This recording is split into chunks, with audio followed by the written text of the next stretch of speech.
Alright folks, today I'm going to dive into the Eaton-Fuller 10-speed transmission. If you're a truck enthusiast like me, you know how crucial it is to understand how this beast operates.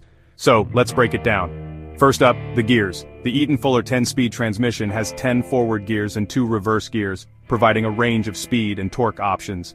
The gears are split into high and low ranges, with a range selector to switch between them.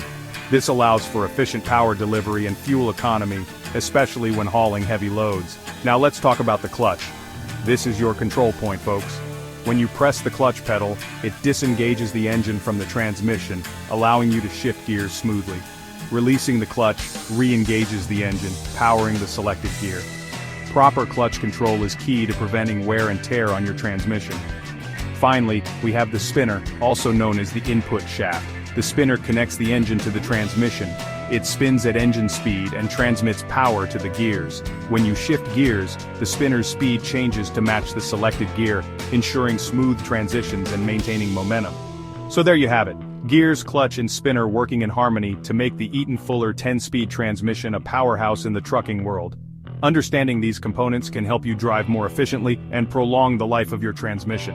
Hit that like button if you found this helpful and stay tuned for more truck tech insights. Until next time, keep on trucking.